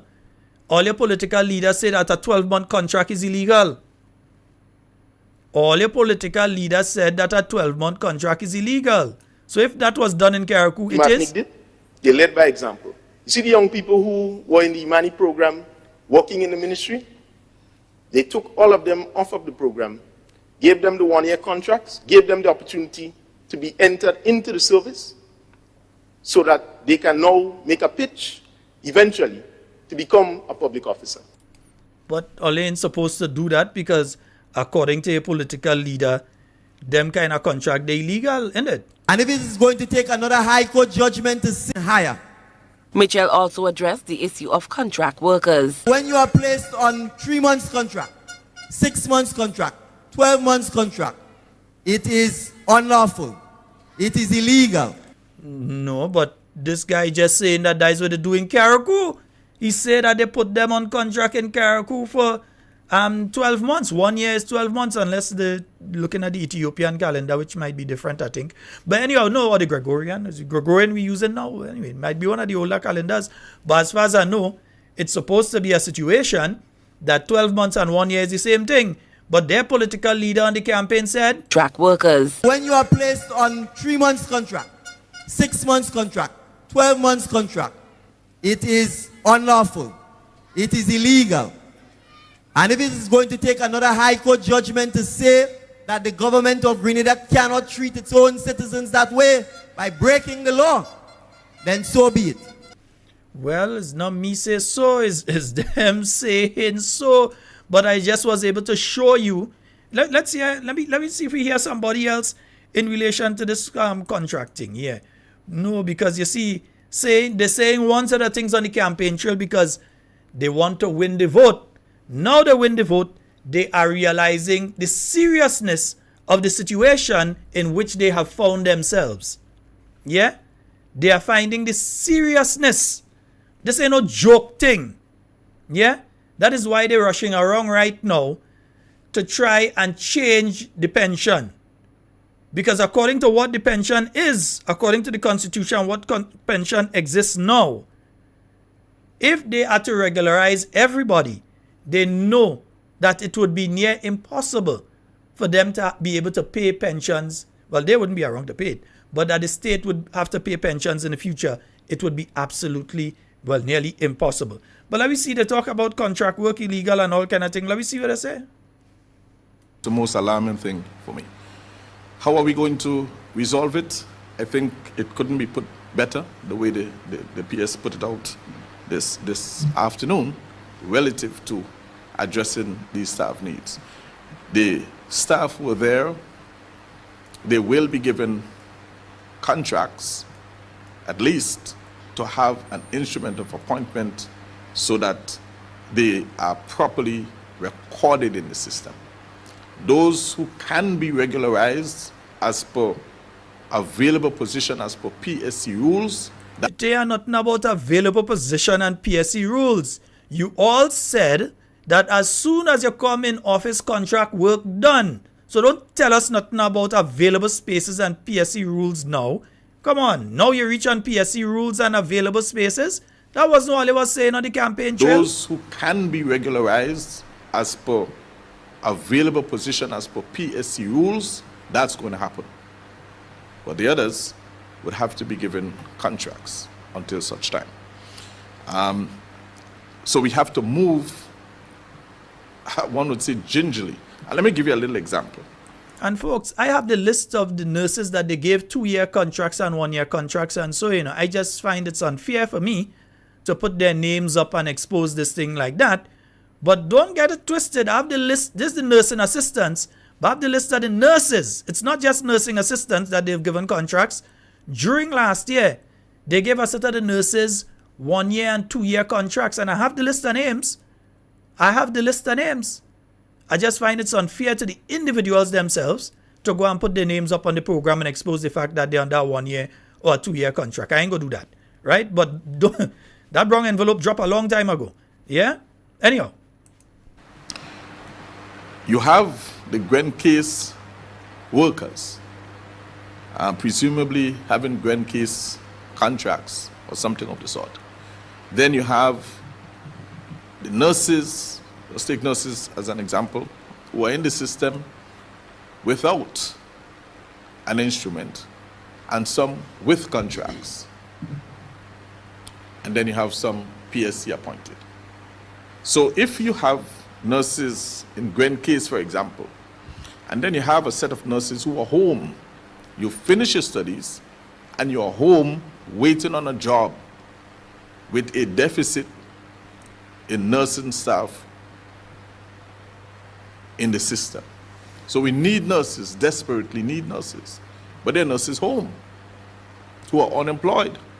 In order to move those nurses home, you cannot give them a government of Grenada contract.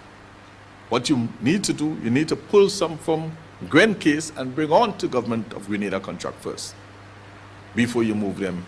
But we're not supposed to be having a government of Grenada contract. Contract work is illegal. So says the sitting Prime Minister. And Mitchell also addressed the issue of contract workers. When you are placed on 3 months contract, 6 months contract, 12 months contract, it is unlawful. It is illegal. And if it is going to take another High Court judgment to say that the government of Grenada cannot treat its own citizens that way by breaking the law, then so be it. Well, breaking the law, so be it, all right. But we're talking about contracts here. So let me go ahead. Yeah. Because of how the system is set up. Because if you do that, you have a problem off the bat with people who are basically waiting in Gren case to get a government contract. So you have to, those who are home would have to get Gren case contract, and those on Gren case would have to move over. And that kind of thing. We're hoping within a 24-month period, that cycle, that we can get to a place where all of these things. So from 1 year to 6 months towards the end of last year to now a 24-month cycle, all kind of thing. The bottom line though is not the new National Party that said contract work is illegal. Let me get that clear with all of you. My mini in St. Lucia. How are you doing, my dear? Yes, my good friends out there in St. Lucia, good night to you. Yeah. It is not the new National Party that said contract work is illegal. It is not the new National Party that said 3, 6, or 12-month contracts are illegal and people shouldn't be on contracts for 10 years. It's not the new National Party said that. It was the NDC. You hear all of them tonight. You hear them yourself. Yet they are still the people that are giving the contracts, backdated contracts. We papa. We foot. It's them that giving contract agreement from the government of Grenada. Why is the government of Grenada giving documents to people that the present administration, that they are saying is illegal? Why are they trying to get people to sign illegal documents? Because according to the sitting Prime Minister, this is illegal. And just remember when they're trying to get them to sign this. Come on. With effect from the 1st of June 2022, but I want you to sign it this month. Well, not this month. They wanted them to sign that last month. Yeah? A contract that backdated before this administration was even in office. So they're trying to put it back to NNP time. Yeah?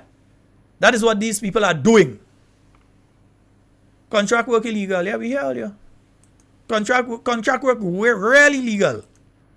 Yeah, contract work really legal. Let me hear again. Regularization is going to be corrected because the Imani program was utilizing trainees, as it claimed, over the stipulated training period to be actually performing duties that they were not being compensated for. And so this increase is expected to fix that problem, the first problem. The second problem, which is this long-term training that seemed to never end. That is what we want to now take the young people of the training program and incorporate them into the normal system. In this instance, it will have to be through a contract. So that is the second phase as to what needs to happen. First phase was to ensure that those who receive 700 and less, you bring them up to standard. All right. I didn't think we hear what he said just now. Did this guy just say that they're going to give those Imani trainees contract? That's how much? That's about 1,000, 2,000. How much? Seem to never end. That is what we want to now take the young people of the training program and incorporate them into the normal system. In this instance, it will have to be through a contract. So no, you can't do that because that's supposed to be illegal, bro. You can't do that. No, that is illegal. You can't do that. That is illegal. You can't put the young people on contracts. That is illegal. Incorporate them into the normal system. In this instance, it will have to be through a contract. So that is the second phase as to what needs to happen. First phase was to ensure that those who receive 700 and less, you bring them up to standard. All right. And that was the first problem. Do you think there's a timeline where we're going to see that phase shift for the man? Well, I really couldn't comment on behalf of that, as you would appreciate. I no longer serve as a minister, but I can recall that we spoke about trying to see how best we can do at least the first and second phase soonest. Soonest, eh? Yeah, okay, soonest. So first and second phase, soonest. All right, okay, first and second phase, soonest. We going down to 2 years, eh? Yeah, going down to 2 years with the same individuals that you see talking there. Them who does going room and bang down door and all kind of thing. Yeah, them who does going room and bang down door and all kind of thing. I wonder if I have a next one. Let me see. No, it's have a lot, you know. Let me see. 7 of the young people who were under the Imani program in Carriacou and Pitimatni coming off the program. No, what you said there? Let me make sure. This one is a short one. So let me hear. Listen carefully. Have a total of 7 of the young people who were under the Imani program in Carriacou and Pitimatni coming off the program and working now in the ministry with a contract with the ministry. They can't be working with a contract with the ministry because as far as we know, a contract with the ministry would be illegal. Yeah, so those young people, those 7 young people are therefore, according to the utterances of your Prime Minister and all you on the campaign trail, is illegal. We're going back to campaign promises tonight. I think I was joking when I say campaign promises. Yes, we're going back to the campaign promises tonight. Coming off the program and working now in the ministry with a contract with the ministry. No, you can't be given contracts and them kind of thing. No, contracts are illegal, bro. So you cannot be given contracts. Contracts are illegal. I wonder if we have a next one somewhere. Let me see. We might have one more. Let me see. I think we have a next one. Let me see. If you're ready for proper health care, say forward. Right. So here are some of the plans that we have. One, and I want you to listen to that one very carefully, because we've been hearing it and hearing it and hearing it and hearing it, and it bothers me. It bothers me that we still have nurses who are on contracts. Oh, it still bothers her that we have nurses who are on contract? It does. It still bothers you. I wonder if this bothering her. I wonder if this bothering her now. Yeah. I wonder if this bothering her. It still bothers her that we have nurses who are on contract. Yeah. These are the nursing assistants and the nurses similar, isn't it? Yeah. So it still bothers her that we have nurses who are on contract. Yeah. All you only had them kind of feeling and thing when the New National Party was in power. But anyway, let me hear the rest of what you have to say. It bothers me that I am working in public health and I am hearing that we still have 200 or so nurses who are not regularized. They are under contract. It bothers me. I wonder if it bothers not somebody. All you might have she number, I don't have it. I'll you call her and find out if she is still bothered by contracts. It bothers me. It bothers the National Democratic Congress that our nurses who are trained, who are qualified, are working, giving human service, but cannot be regularized. Oh yeah? Well, we had the minister giving, well, the new minister giving all kind of excuse and all kind of thing. Anyway, watch. Time running out on us. Let me open the phone lines. Yeah? Let me open the phone lines. Folks, we're going to open the phone lines 440-7377. We're going to open the phone lines, yeah? We're going to open the phone lines right about now. To our courthouses, to a number of our administrative services, there is a lack of personnel to perform the services on behalf of the citizens of Grenada.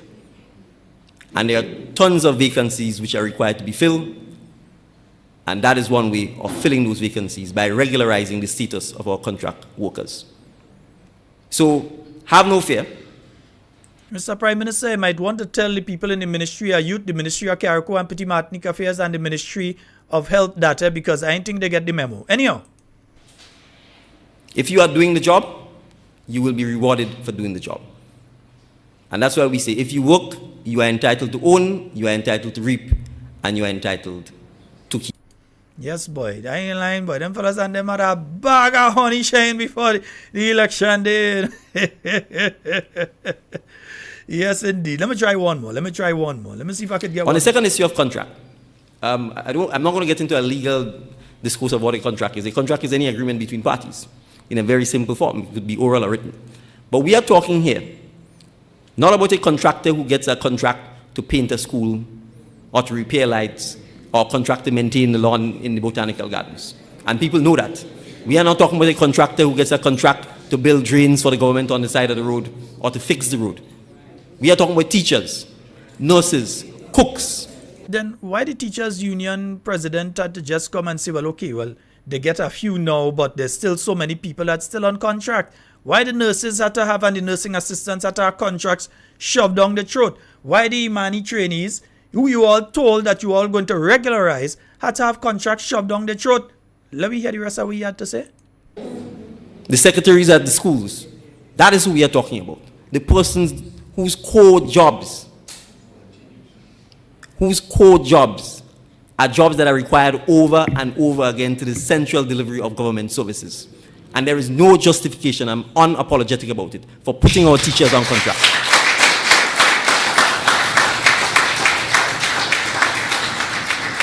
There is no justification for putting our nurses on contract. And let me say this to you. I've heard stories. I wonder, let me just pull back here, because I think I hear some now. I just want to make sure. I just want to make sure that I did hear what I think I heard. On the second issue of contract, I'm not going to get into a legal discourse of what a contract is. A contract is any agreement between parties in a very simple form. It could be oral or written.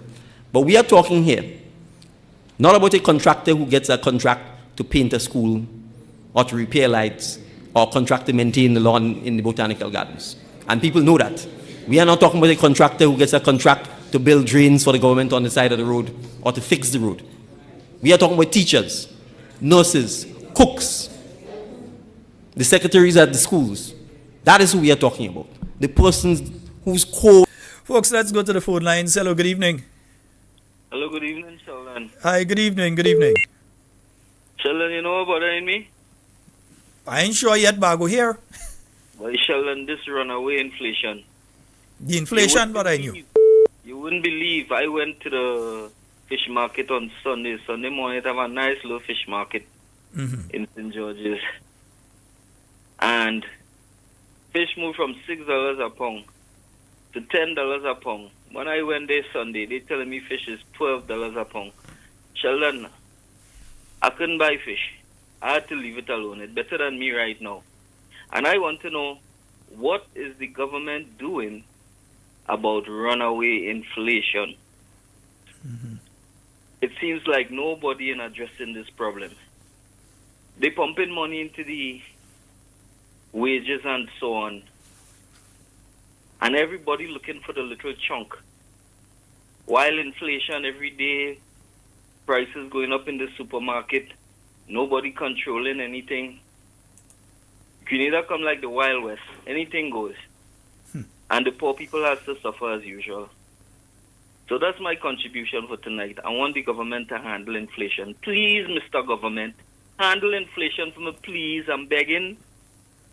Thank you. All right, my brother. Thank you. 44073. There were two other issues I wanted to raise tonight, and I'll leave them for tonight. I don't know. Maybe tomorrow night on Talking Tuesdays, or maybe on Wednesday night we're going to deal with those other issues. 4407377. Folks, we have roughly 13 minutes remaining. 13 minutes remaining. So we've got to, I'm taking your calls, but we're going to be very brief on those calls. And if you've called already, please, let somebody else get a chance. All right, so we're going to take your calls, but we're going to make them very, very brief as possible. All right, nice. So 4407377. Remember to talk about making people pay their own NIS. Well, remember last year? Yeah, I think they maybe fix it now. But last year, that same government was asking people to pay their own NIS, So they think, they think we lose the documents and so? Huh? Yeah, and it used to be a Ministry of Youth, Sports and Culture. Now it's a Division of Youth, Sports and Culture. So it's been downgraded anyway. But so this was from last year, January, when Oli was asking all of those people and them who under contract to pay their NIS in the same way that the arrangement was under the New National Party for people who were under contract for service, that they would do their own NIS remittances and so on. And you all came in and you all continued doing exactly that. And you all sent out a note to them saying that you all are going to continue with the way it was before because it was the right thing basically to do. Yeah. Now you all are looking to change it. You all think that documents just disappear and think, we had that document there still, Yeah. 440. Cleared now. 440-7377. That's the number for you to call and get onto the inside of tonight's program. Yeah, that's the number for you to call and get onto the inside of tonight's program. Yeah, sometimes you just have to give them a reminder of the things that they say. Workers of Grenada, particularly the young workers of Grenada, we are intent on abiding by our campaign promise to regularize the status of the temporary and contract workers. We have a caller online. Hello, good night. Hello, good night, Sheldon. Hi, good night. A long time I don't call this program. But something I called you about a couple months ago, I think it's sometime last year, concerning I don't have a problem with the government picking up the derrick, like the vehicle. Yeah, the derelict vehicles, and getting rid of it. But it's in a manner they have a habit now. They see a vehicle by the side of the road. So what I realize they're doing now, they come in all in people's yards and go with the vehicle behind the back. I know what's going on. If you go down by Mount Bishop Highway, down by the SSO camp, you see a big container. They scrap in the vehicle and sell it. So what about the people who have the vehicle? What about the people who have a vehicle? It was supposed to have a patch somewhere. They don't get nothing for it. I think the government just trying the best to get rid of poor people. All right, caller. Thank you so very much. Yeah. It would be wrong if the government is going onto people's property and removing their vehicles. Yeah? I think that what was put out was about vehicles that are at the side of the road, the public road. And so, public in public spaces, or at the side of public road and so, and you have a vehicle that just there over years, how much months or so just rusting away, and so that they would remove those vehicles. But if somebody has a vehicle in their yard that they probably scrap in and they take parts from, many people do that. They would buy a damaged vehicle, that they would use for spare parts for the vehicle that they have. And if you're going into the people's yard and remove those vehicles, there's a problem. That is a problem. If you have a case like that, you probably need to seek counsel in relation to that issue. If it is a situation that you've had that vehicle in your private property and the authorities came and they removed that vehicle from your private property, then I believe that you should have some legal right in relation to that. You have a constitutional right to your property. Yeah, and they cannot just cross into your property and remove a vehicle like that. Yeah, so you probably need to speak to a lawyer. 440-7377, that's 440-7377. That's the number for you to call and get onto the inside. We was listening to somebody there. Yeah, I think we was listening to somebody there, To regularize the status of the temporary and contract workers. Right. To revamp while attempting to retain in some way and to gainfully engage those people who are part of the various programs. Because I'm speaking now about the Imani and the Empower and the Fly and all the different programs. Yeah, right. Same thing with different description.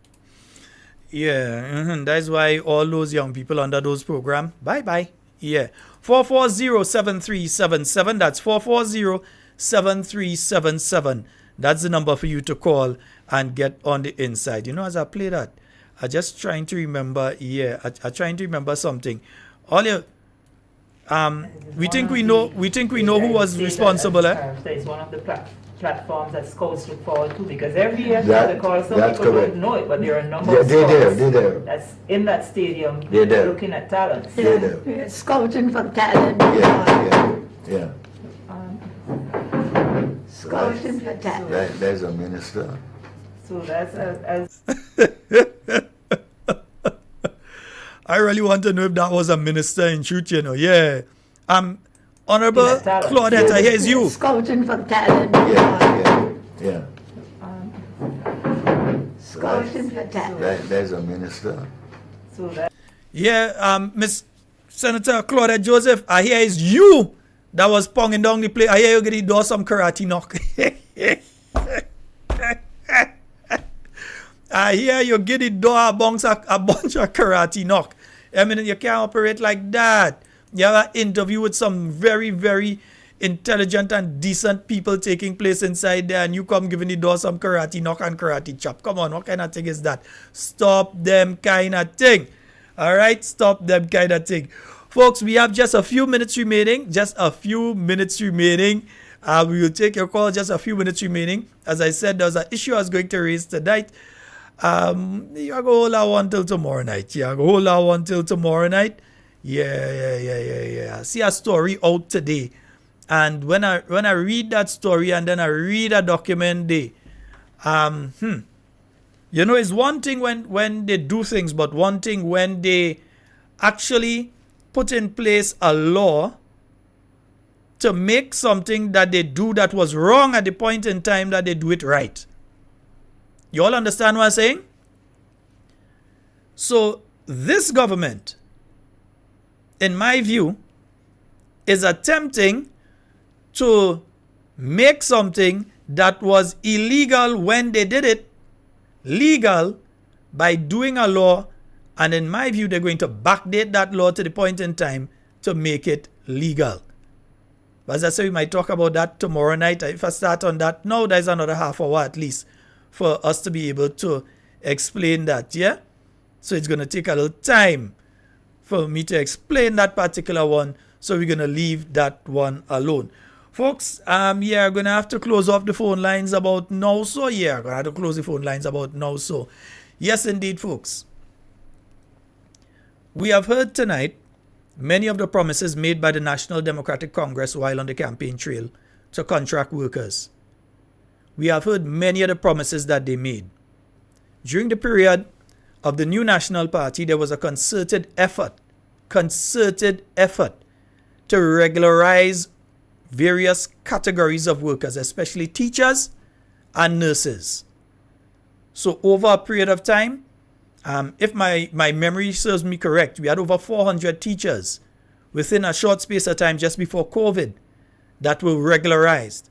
And that was under the leadership of the Honorable Emlyn Pear in the ministry, but also with LL.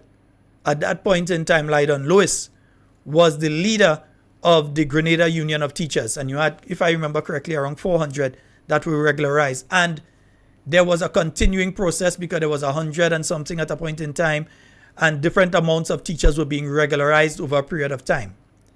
So it is not new, though you have the now union leader being an apologist on behalf of the government, and I make no apologies and will never make apologies for speaking the truth, because the present union leader is nothing more than an apologist on behalf of this administration. When the regularization of teachers has slowed down immensely to the point of, even though apologizing, he had to complain about the regularization. They got some through recently, but that's the first in quite a long while. You also see the same taking place with nurses, where they were throwing aspersions in relation to the regularization of over 200 nurses. How much have they regularized in the last 20 months? What's their record in relation to regularization of nurses? It was pretty easy for them to speak while they were in opposition.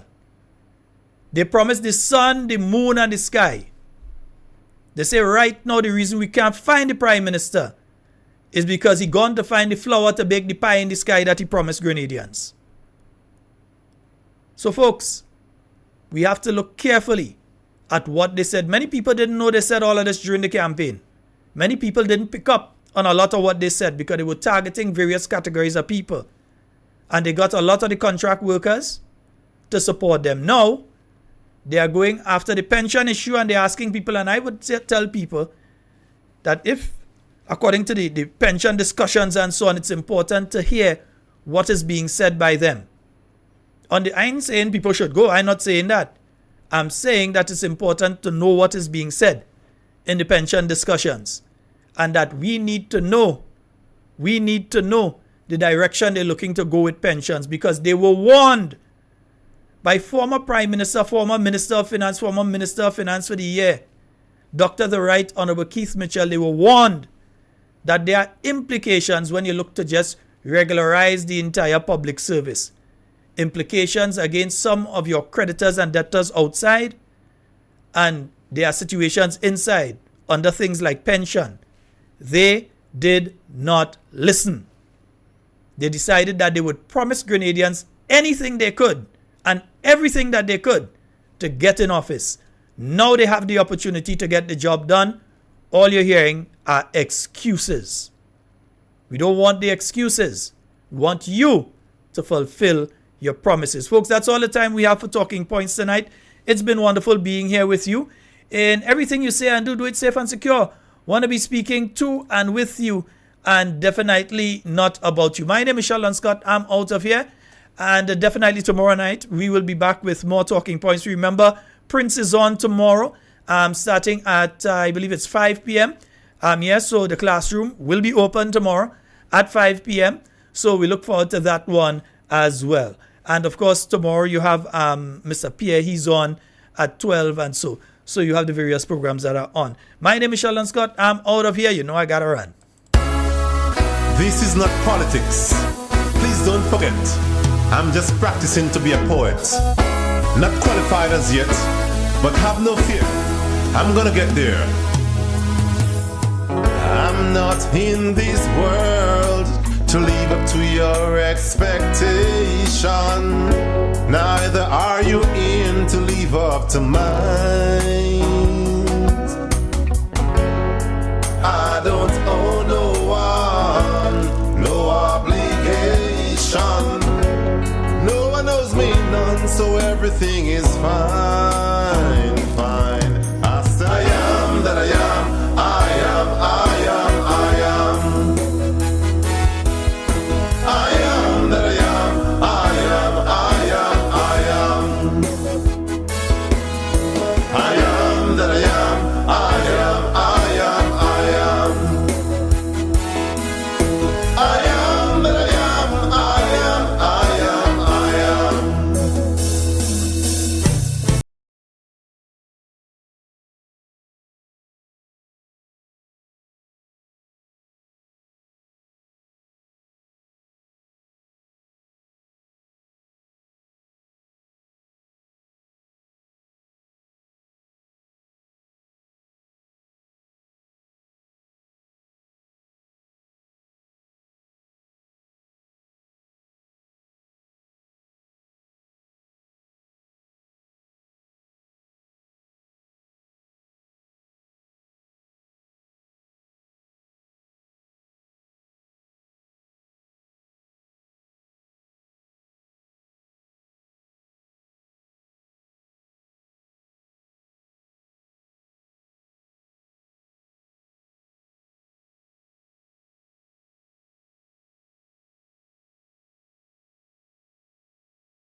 have, but you don't know what you go get.